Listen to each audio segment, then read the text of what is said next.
Hello and welcome back to the FreeMelon Society, my lovely FreeMelons.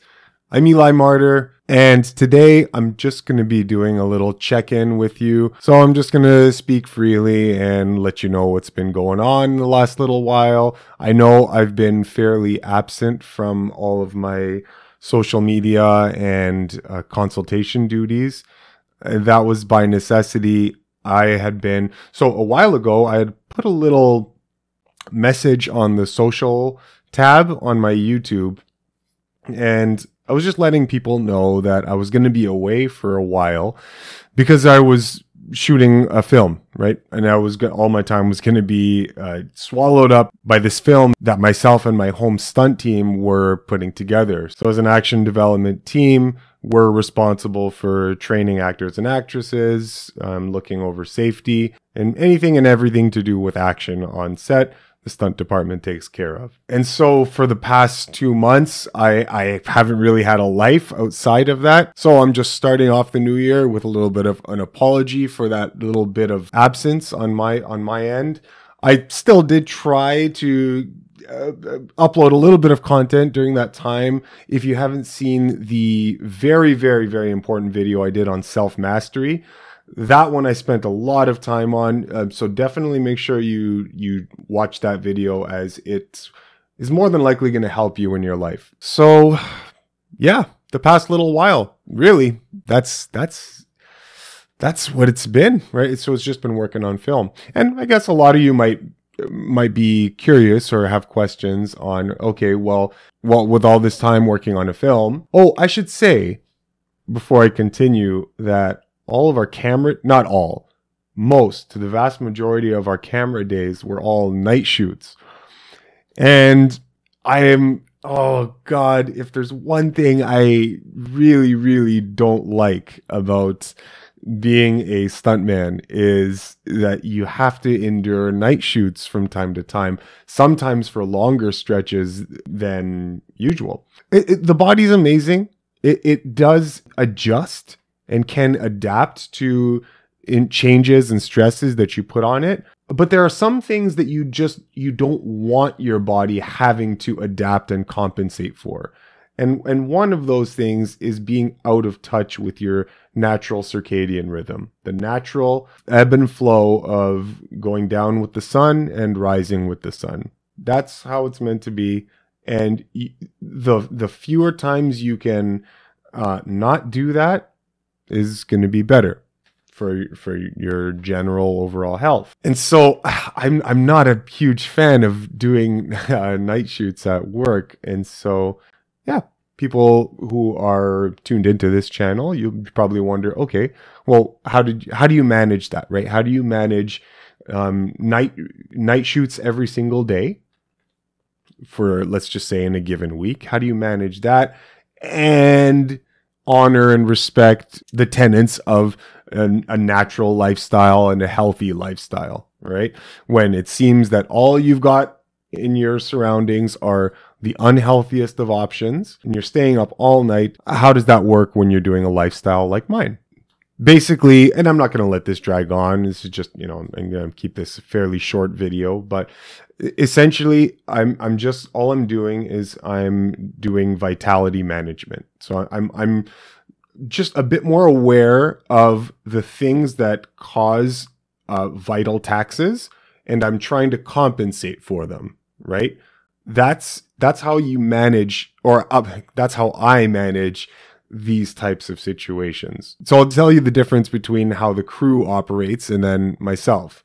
So when you're doing a night shoot on set, they don't distinguish how that plays out versus a regular day on set during regular waking daylight hours, right? You'll still have a lunch break or a lunch hour at 5 hours or 6 hours into the shift. Okay, so that will still proceed like normal, for sure, of course. And then after lunch, you keep working until the day's done. There'll be a craft services table where you can get like snacks and refreshments. So there's always going to be like at least coffees and teas, candies, gum, stuff that I could eat from the craft table, the waxy glazed over apples. and maybe some bananas or clementines as well. And then, other things like, I don't know, like a breakfast cereal or something. Just like, just common stuff. Now everyone's in the same boat. The whole crew is having to be alert and be mindful and just do their job for the duration of the night shift. Just like any overnight worker out there. There's hundreds of thousands of us that have to work night shifts.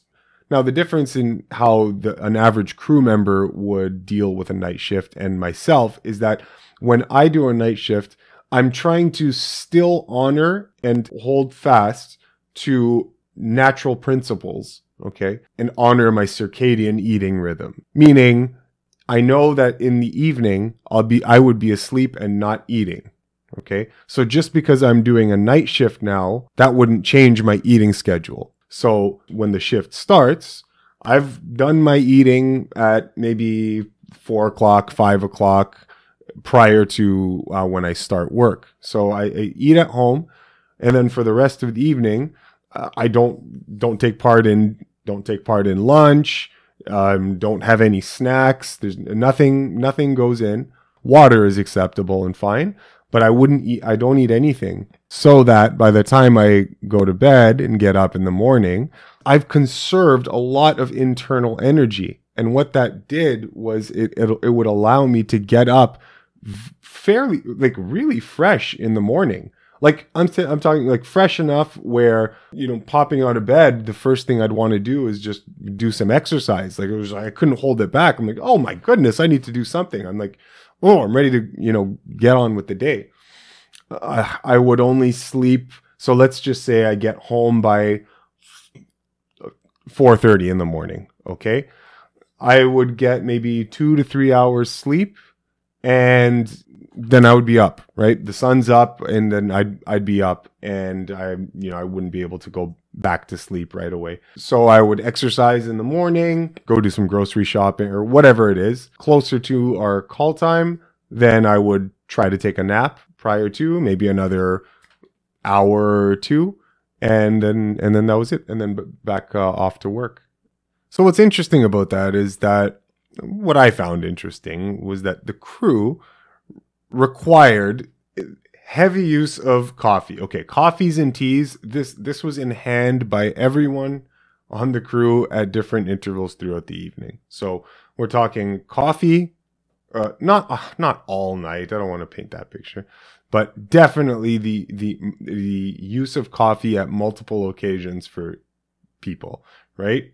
So we've got that, and of course, I highly encourage everybody and anyone, if you're a human being, to stop this obsession, this kind of drug addiction that for some reason gets a pass in culture right now. It's this mental disease we've just onboarded as normal. This attachment to coffee. We got to grow up out of this, right? Because I don't think people know the damage that they do to their systems when they indulge in this coffee addiction every single day, right?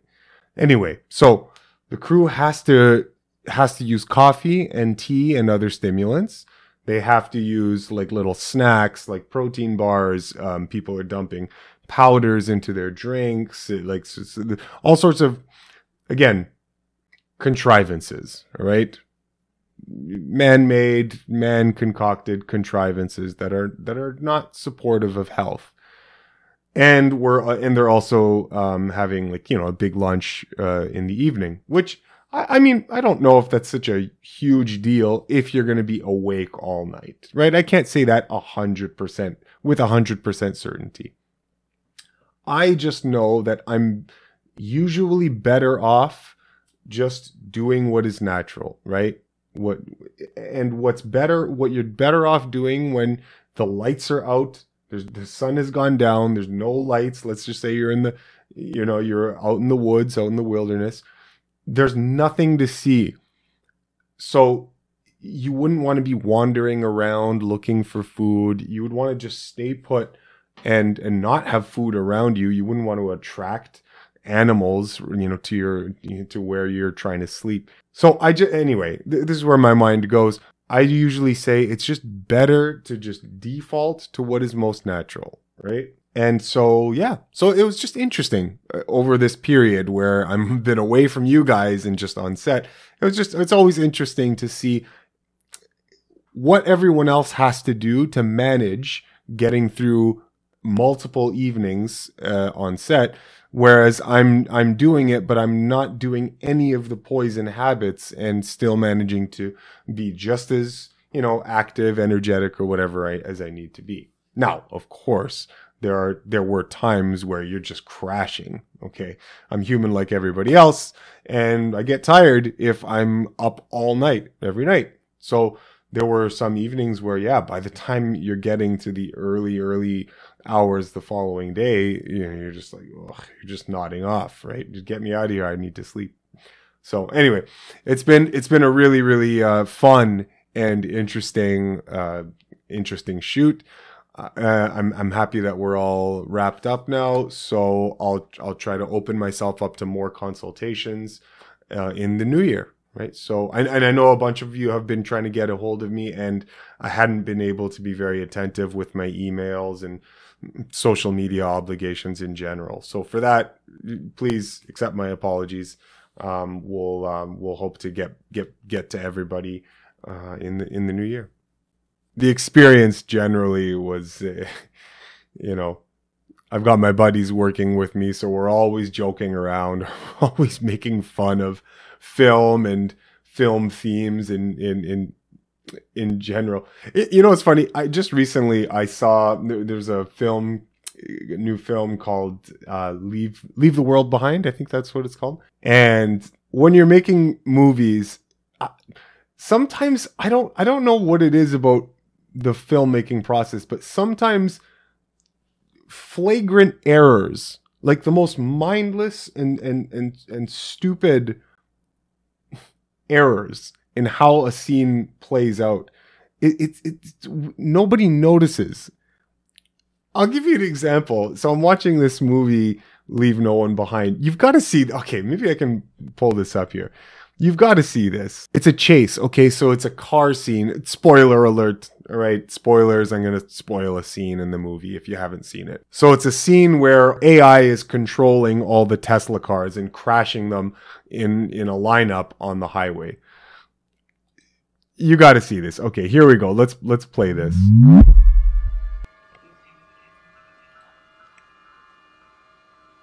Anyway, we're not going to go through the whole scene, but Julia Roberts gets out of the car and she just investigates and sees all these cars piled up here, right? Okay, so she sees a car coming in the distance.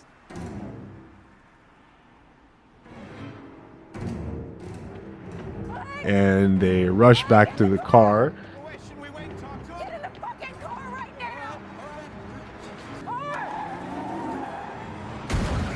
Oh, this is hilarious. This is just okay. So car number one smashes into the lineup. Now, you can clearly see that the cars are just traveling down the road.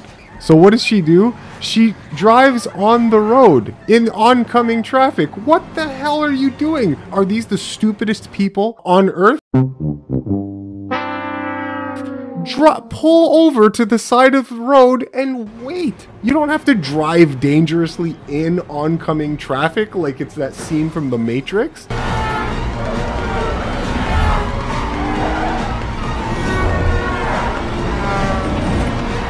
Just pull off to the shoulder, to the side of the road, and do nothing. And just wait till the next set of cars have crashed and the lane is clear, and then pull back onto the road.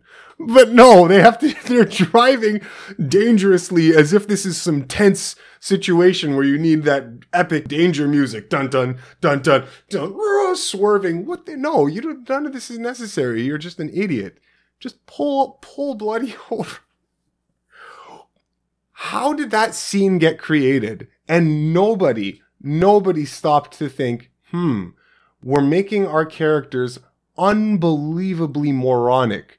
by making the willful decision to drive dangerously through oncoming traffic instead of pulling over like any reasonable 4-year-old would if a stampede of cars is barreling down the highway at you. Just get off the road and wait. It's so funny. I don't know how this stuff makes it through so many layers of preparation without anybody calling utter and obvious bullcrap, right? It's so strange. Anyway, I don't get it. You know, movie making is a lot of fun. Last little thing, and I'm just kind of speaking freely here. So one of my teammates, one of my coworkers, showed up to set one day, and in a wheelchair, yeah, because there were some back issues that he'd been dealing with, and so you know, he got himself checked out and ended up having to just, you know, use a wheelchair to get around, right?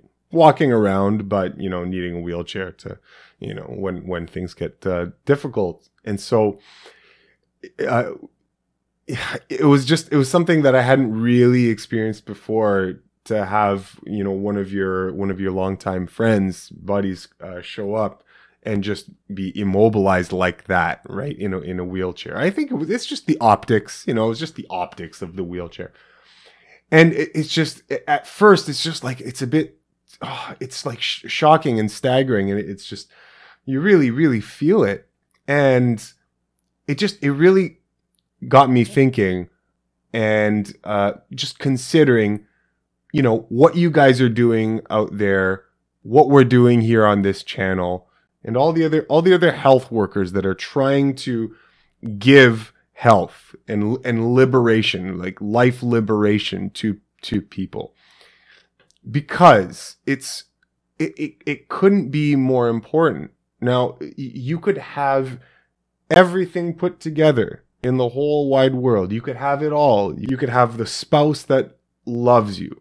You could have the spouse who you in return love back. You could have a wonderful family. You could have a wonderful house. You could just have it all. And if you don't have your health, you have nothing. If you don't have your health, you have nothing. If you can't function well, if you know, life is terrible. Life is just going to be miserable for you. It doesn't matter how many other things are correct in your life. And it just got me thinking about that, about how important it is. Yeah, that little bit of physical activity, that little bit of mobility and flexibility training that you do. Yeah, all that, if you incorporate it as a daily routine, it adds up, and it counts. Right? Because with the world throwing so much against us collectively, like this war, this complete and utter war that's going on for everything that is good and right with humanity, and how they're trying to take all that away from us, that's the world we're in. And so, yeah, we've got to be so mindful and so responsible for our health, because if it starts to be chipped away at or taken away from us, then life can start to suck. Right? You need to have your health in order to enjoy all the other things that life potentially has in store for us, right? We are all semi-victims out there just by default in living in a modern world. No one's going to be 100% safe from all of the deleterious influences out there. The radiation poisoning, the water, pesticides in your foods, pollution outside, smog, all this. Everybody is gonna be getting doses of this from time to time. It might almost be inevitable. And knowing that, we want to do everything in our control, right? Everything that we have available to us, every tool that we could use to preserve and safeguard our health against the weight of the world, you're going to want to be responsible for and obligate yourself to take those actions that help to preserve and maintain your health, right?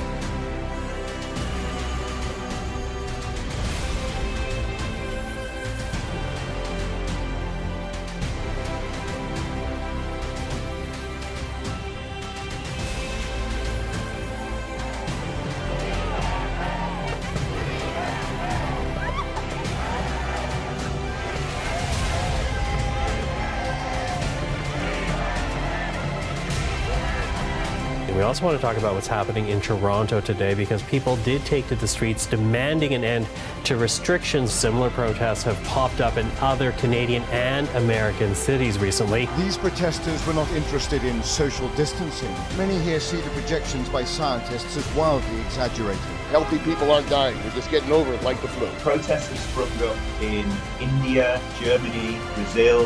Rise up, Canada! We are lions in the jungle!